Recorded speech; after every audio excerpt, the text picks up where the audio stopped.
My mother locked me in a soundproof closet and poisoned me into silence, then blamed what she did on mental health. I exposed her, got her convicted, and moved on. She just reached out after 5 years. Growing up, my mom had misophonia. For those who don't know, it's where you genuinely just cannot stand any loud sounds. And, in my mom's case, they made her sewers lidle. My first memory is when I was 6 years old, and my mom stuffed a dirty dish towel in my mouth because, in her defense, I was crying my eyes out after a simple fall. If I ever snored too loudly, she would play a very loud sound horn in my room until I woke up. This was to negatively reinforce my bad behavior, so that I would have an easier time not doing it, so I ought to thank her. And on my 9th birthday, she got me a gift. It was a homemade report card, with rows that were completely empty. She called it the Quiet Points system. Suddenly, everything clicked, because for the weeks leading up to this moment, she had labeled all the food in the kitchen with a sticky note that had a number on it. Bread was 2 points, while all the meat was at least 10 points or higher. You earned points through being quiet, and the times I found it hardest were the ones that earned more. For example, being quiet while I showered was only 3 points, while not snoring was given 8. She could never take points away for no reason, but I would have to spend it on food,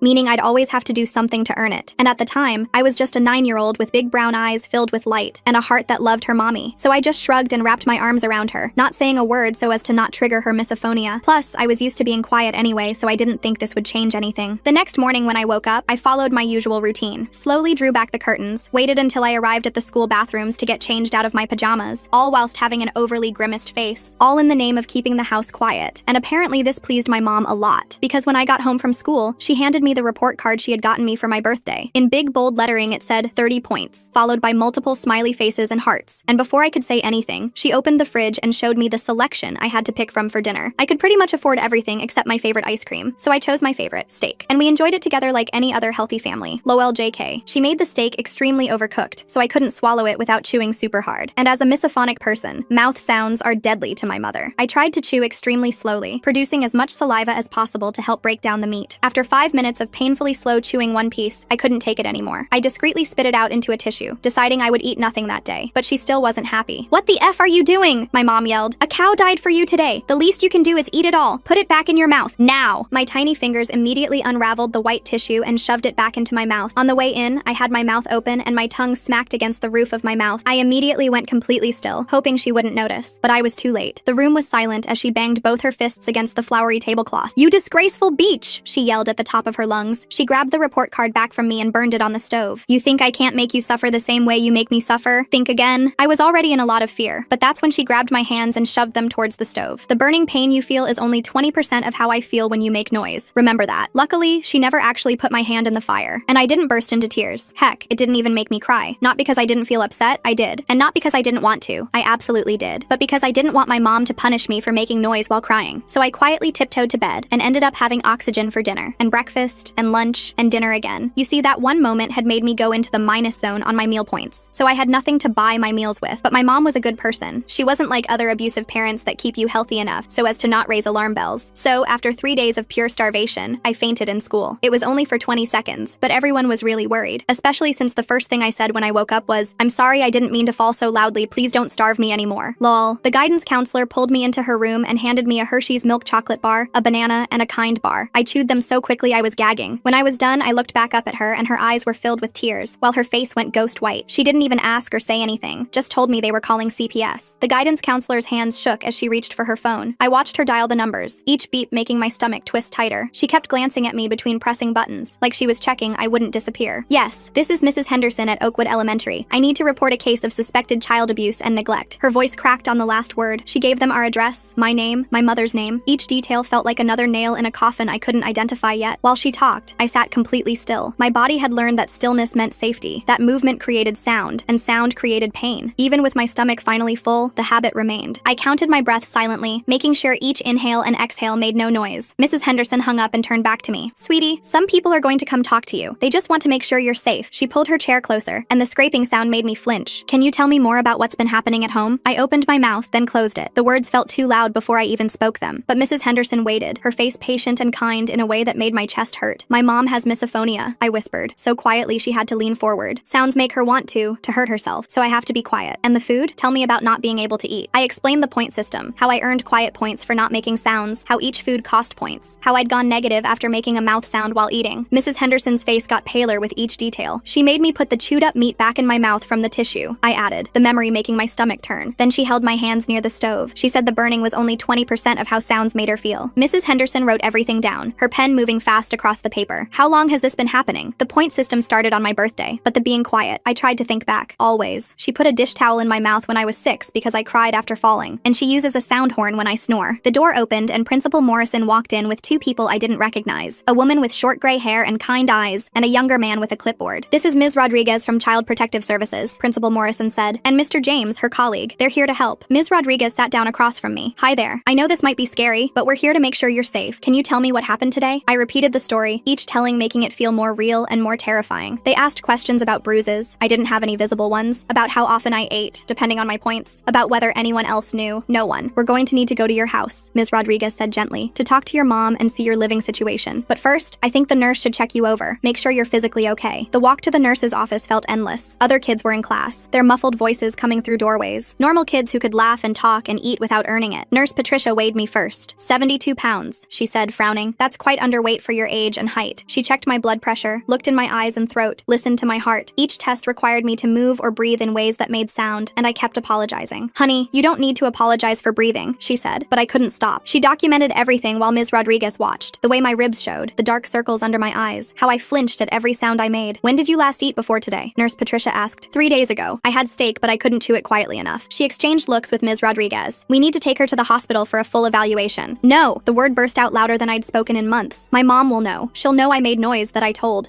I couldn't finish. "Your mom is going to be contacted regardless," Ms. Rodriguez said, "but you won't be going home until we've investigated. You're safe now." But I didn't feel safe. I felt exposed, like I'd broken every rule that kept me alive. My breathing got faster, louder, and I couldn't make it stop. The panic made more noise, gasping, wheezing, my heart pounding so hard I was sure everyone could hear it. Nurse Patricia grabbed a paper bag. "Breathe into this. It's okay to make noise. You're safe." The principal's phone rang. "Yes, Mrs. Chen is here. I see. Yes, I'll let them know." He hung up. "Your mother just arrived. She's demanding to take you home." My whole body went rigid. Ms. Rodriguez noticed. "She can't take you anywhere right now. We have a legal hold while we investigate." They moved me to a small conference room away from the main office. I could hear my mother's voice getting closer, using her fake nice tone she saved for other adults. "I'm sure this is all a misunderstanding. My daughter has such an active imagination. You know how children can be. Mrs. Chen, I'm Ms. Rodriguez from CPS. We need to speak with you about some concerns that have been raised." "Concerns? This is ridiculous. My daughter has some behavioral issues we're working through. She's in therapy for attention-seeking behavior." I wanted to scream that it wasn't true, but years of training kept me silent. Through the door, I heard my mother explain her condition, how hard it was to live with misophonia, how she did her best despite her disability. "We'll need to visit your home," Ms. Rodriguez said, "and speak with your daughter's therapist." "Of course. You'll see everything is fine. In fact, I just went grocery shopping yesterday. The fridge is fully stocked." My heart sank. She'd prepared. Somehow she'd known this was coming and prepared. Mr. James stayed with me while Ms. Rodriguez and another CPS worker went with my mother. Principal Morrison sat with us too, offering me water that I was too scared to drink because swallowing made noise. "The therapist she mentioned," I whispered to Mr. James. "I've never been to therapy." He made a note. "We'll verify everything she tells us." Hours passed. I dozed off in the chair, exhausted from the stress and the first full meal I'd had in days. When I woke, Ms. Rodriguez was back, her face carefully neutral. "We visited your home," she said. "Your mother showed us a fully stocked kitchen, your clean bedroom. Everything appeared normal." My chest tightened. "The point system chart? We didn't see anything like that. Your mother said she uses a standard behavior chart for chores." No, it was on the fridge, with all the sticky notes on the food, but even as I said it, I knew she'd removed everything. "We'll keep investigating," Ms. Rodriguez assured me, "but for tonight, since we can't find immediate evidence of physical abuse or neglect, you'll need to go home. However, we'll be doing follow-up visits and interviews." The room spun. They were sending me back. Principal Morrison protested. The child fainted from starvation. The nurse documented her being severely underweight. Her mother showed us medical records indicating an eating disorder. Said she's been trying to get her daughter help, but she refuses to eat. "That's not true!" But my voice was so quiet from years of practice that it barely carried. Ms. Rodriguez knelt beside me. "I believe something is wrong here, but legally, without evidence, I can't remove you from your home yet. Here's my card. Call me if anything happens. We'll be back tomorrow for a follow-up." The drive home with my mother was silent. Not the comfortable quiet of two people at peace, but the terrifying silence before a storm. She didn't speak until we pulled into our driveway. "You've made things very difficult," she said, her voice deadly calm. "But don't worry, I have a solution." Inside, I saw what she meant. The kitchen looked normal, full of food, no point system, no sticky notes. But in my room sat a pair of noise-canceling headphones and a white noise machine. "Your new therapist recommended these," she said, though I knew there was no therapist. "You'll wear them whenever you're home except for meals. Doctor's orders for your sensory processing disorder." She put them on my head and turned on the white noise. The world disappeared into a rushing sound like ocean waves. I couldn't hear her footsteps, couldn't hear if she was approaching, couldn't hear anything but the endless white static. I pulled them off. "I can't put them back on!" Her scream made me comply instantly. She held up a piece of paper. "Doctor's note. If you don't follow treatment, it's medical non-compliance. That would look very bad for your little CPS friends." The headphones went back on. The white noise filled my world. I watched her mouth move but heard nothing. She pointed to my desk where homework waited, then left. I sat at my desk, the white noise drowning everything. When I tried to remove them to use the bathroom, she appeared immediately, pointing at the doctor's note. I learned to lip-read bathroom, and she'd nod permission for temporary removal. Dinner was the only reprieve. She'd tap my shoulder, remove the headphones, and we'd eat in silence. Real food now. She kept the fridge stocked, but the silence felt heavier than before. CPS will be back tomorrow, she said during dinner. You'll tell them the headphones are helping your condition, that you're eating well, that everything is fine. I nodded. What else could I do? That night, the headphones stayed on even in bed. The white noise made it impossible to know if she was in my room, watching. I lay rigid, afraid to move, afraid to make sounds I couldn't hear myself making. The next day at school was freedom. I could hear again, though every sound felt overwhelming after hours of white noise. Mrs. Henderson checked on me. How did yesterday go? She asked gently. I wanted to tell her about the headphones, the fake doctor's note, the new system of control, but I knew my mother would have an explanation for everything. She has the house full of food now, I said instead. Mrs. Henderson frowned. And you're eating? Yes, but something's still wrong, isn't it? I nodded, tears threatening. She has these headphones. Mrs. Henderson leaned closer, her expression shifting to concern. Headphones? What kind of headphones? Before I could explain further, the classroom door opened. My mother stood there with her practiced smile, holding a manila folder. Sorry to interrupt. I just need to drop off some medical documentation for the office. My blood turned to ice. Mrs. Henderson straightened up, maintaining her professional demeanor. Of course, Mrs. Chen. I'll make sure it gets to the right place. Actually, I was hoping to speak with you briefly about my daughter's new treatment plan. My mother's eyes found mine, and though her smile never wavered, the warning was clear. Her therapist says it's important all her teachers understand her sensory processing disorder. Mrs. Henderson glanced at me, then back at my mother. I have a few minutes before my next class. They stepped into the hallway. Through the small window in the door, I watched my mother hand over papers, gesturing as she spoke. Mrs. Henderson nodded along, occasionally looking troubled, but ultimately accepting whatever story my mother was spinning. When Mrs. Henderson returned alone, her face had changed. The concern was still there, but now mixed with something else. Doubt. Your mother explained about the headphones, she said carefully. She showed me the treatment plan from Dr. Nichols. There is no Dr. Nichols, I whispered desperately. Mrs. Henderson's expression grew complicated. She had official letterhead, detailed treatment notes dating back months. She said you might say that denying medical help is part of your condition. The trap was perfect. Every protest I made would only confirm my mother's story about attention-seeking behavior and treatment resistance. I felt the walls closing in again, tighter than before. During math class, I noticed my mother hadn't left. Through the window, I saw her in the main office, chatting with the secretary, laughing at something on her phone, volunteering, she'd probably say, being an involved parent. At lunch, I sat alone as usual, mechanically eating the sandwich my mother had packed. Real food, nutritious and filling, evidence of her good parenting. Across the cafeteria, I noticed a substitute teacher I'd never seen before. She was young, maybe mid-20s, with short dark hair and observant eyes that seemed to take in everything. The afternoon dragged on. Every time I passed the office, my mother was still there, filing papers, answering phones, making herself indispensable. When the final bell rang, she was waiting by my classroom. Ready to go home, sweetheart? Her voice was honey sweet for the other parents nearby. In the car, her facade dropped. That was a warning. Every word you speak at school, I'll know about. Every teacher you try to manipulate, I'll get to first. The documentation is extensive and thoroughly believable. At home, the headphones went on immediately. The white noise crashed over me like a wave, drowning out the world. I did homework in silence, ate dinner in brief reprieves, then back to the rushing static that made my head ache. Days blurred together. The headphones left marks on my head from the constant pressure. My ears rang even during the brief moments without them. At school, I moved through classes like a ghost, too exhausted to focus, too afraid to speak up again. The substitute teacher appeared more frequently. Ms. Seeby, I learned from overhearing other teachers. She subbed for different classes, but I noticed her watching me during lunch, during recess, quick glances that lingered just a moment too long. One day, she was substituting for my regular teacher. As she wrote math problems on the board, I found myself tapping my pencil against my desk, unconsciously at first, then with more purpose. Short taps and long taps. A pattern I'd seen in an old movie my mother had let me watch before the point system started. Ms. Seeby's hand paused mid-equation. She turned slowly, her eyes finding mine. For a moment, we just looked at each other. Then she returned to the board, but I saw her hand trembling slightly. After class, as students filed out, she called out, "Could you stay for a moment? I have a question about your homework." My mother wasn't in the office that day. She had a dentist appointment she couldn't reschedule. I approached Ms. Seeby's desk cautiously. She pulled out a piece of paper and wrote, "Are you okay?" I stared at the words, then at her. She tapped the paper. Once short, twice long, once short, then pointed at me with raised eyebrows. My hand shook as I took the pencil. Instead of writing, I tapped on the paper. 3 short, 3 long, 3 short. Her face went pale. She wrote quickly, "Who is hurting you?" I glanced at the door, then tapped again. More complex this time, spelling out slowly, M-O-M. Ms. Seeby's jaw tightened. She wrote, "I'll help. Be careful. Act normal." I nodded and hurried out, my heart pounding. For the first time in months, I felt a spark of hope. But hope was dangerous. That evening, my mother was different, watchful. She made me remove the headphones during dinner but didn't speak, just studied me with calculating eyes. "Interesting day at school?" she finally asked. I shook my head, focusing on my chicken. "Ms. Seeby seems nice, young, idealistic. Probably thinks she can save the world one student at a time." Her tone was casual, but I heard the threat underneath. Shame she's only temporary. I heard she might be transferred to another district soon. My hand stilled on my fork. She knew. Somehow, she always knew. The next day, Ms. Seeby wasn't there, or the next. When I finally saw her again a week later, she was Substituting for the art teacher, she wouldn't meet my eyes. During art class, while working on a painting, I found a small folded note tucked under my paint palette. I carefully unfolded it beneath my desk. Your mother visited my apartment. She knows where I live. I'm sorry. I crumpled the note, despair washing over me. Even Ms. Seaby, trained to recognize Morse code, probably former military or something, was powerless against my mother's manipulation. The weeks crawled by. My weight dropped again despite the regular meals. The constant white noise left me disoriented, stumbling into walls, unable to gauge distance or sound. At school, teachers grew concerned, but my mother always had an explanation. Adjustment period to new medication, sensory integration therapy, breakthrough treatments for my condition. Then came the family therapy sessions. My mother had found a therapist, Dr. Klaus, who specialized in difficult children. The first session, I tried to tell the truth. She makes me wear headphones all the time at home, I said, the words feeling strange after so much silence. With white noise so loud I can't hear anything. Dr. Klaus nodded thoughtfully. And why do you think your mother implements this treatment? It's not treatment. She just doesn't want to hear me exist. My mother dabbed at her eyes with a tissue. You see, this is what I deal with. The aggression, the accusations. I've tried everything to help her. I understand this must be very difficult, Dr. Klaus said to my mother. Children with oppositional defiant disorder often reject helpful interventions. I don't have that, I protested. Interrupting, arguing, refusing to comply with reasonable requests. Dr. Klaus made notes. Classic presentations. My mother pulled out her phone. I've actually been recording some of her behaviors at home, for documentation purposes. She played a recording. It was my voice, but distorted, edited. Sounds of me supposedly slamming doors, stomping, screaming, things I'd never done, couldn't do without severe punishment. But the audio was convincing. I